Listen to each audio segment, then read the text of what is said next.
Welcome back to the third part of how to handle stress or manage stress at work. In this video, as promised, I'll give tips based on my own experience as an HR professional on how to manage excessive workloads with unrealistic deadlines. If you missed out on the first and second part, do not worry. The links are up there and also in the description. Just click on it. And if you're on my Facebook page, then the link is in the description. Hi, I'm Ruchi Singh from Ruchi Singh Talks. Master the mindset and become the master of your life. Please subscribe if you haven't already and let's jump into it. Excessive workload. Again, from my personal experience, I can totally understand how it feels to be overworked. First, I will recommend what I used to recommend to all the employees, including my own team when they came to me with this issue. And I was very lucky to work with some fantastic bosses from whom I learned all this at the very beginning of my career. I tell everyone, take a moment and check, is it actually excessive workload or the issue lies in bad planning and a lack of discipline on our part? And now I'm sure you were not expecting to hear this, but sometimes it is us and not the organization which is at fault.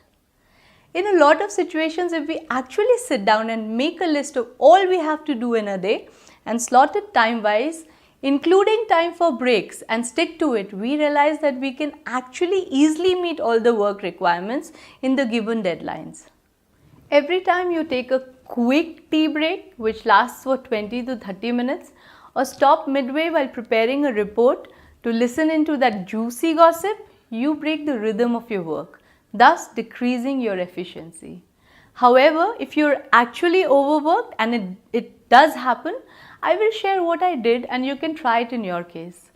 At that time, I was handling the entire talent management of a business unit. At the same time, I was handling the recruitment transition of 5 different locations. And then on top of it, I was suddenly given the responsibility of talent management of one more business unit. Sometimes corporates feel that they are, rewarding the employee by just swamping them with work. And to make it even more challenging, my reporting changed to a new VP who was new to our organization. So there was no time to build a working relationship with him. So my team and I were naturally swamped with work, and even with crazy long hours and working weekends, it was still not possible to deliver the desired results.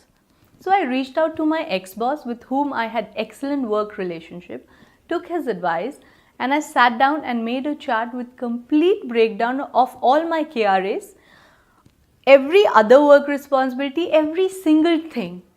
Showed the work allocation of my entire team, time taken to complete each task. It was as detailed as it could be.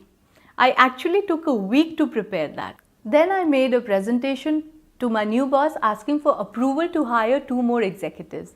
It didn't happen immediately, but I finally got approval to hire 2 more people for my team, and which reduced my workload. So what's the learning? The learning is that there will always be challenges, new challenges at work. When faced with a problem, try and find a solution to it. First, see what you can do from your own end to solve the issue. This is the first step because it is totally in our hands.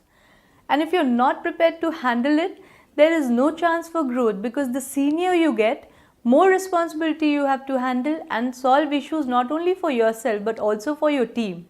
So either you can get stressed and make it worse, because when we stress, the whole energy shifts to worrying. But if we decide to solve the problem, the whole energy shifts to solving it, and there is no time really to sit and stress. So invest in building good relationship with your team, your boss and others. Understand this world works on relationships. Work is no different.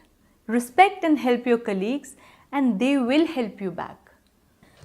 Be open to asking for advice. Don't try to solve everything on your own. Everyone has their own knowledge base and strengths. And do you know, good leaders, they always utilize it. And when you go to your supervisor with an issue, go prepared with as much concrete data as you can. How you communicate is very important.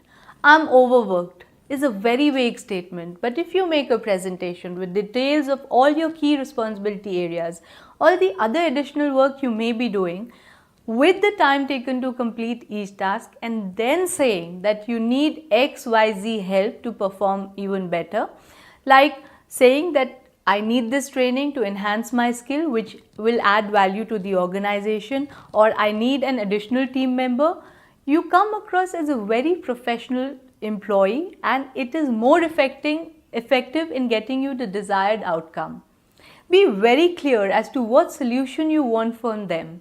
Everyone is busy.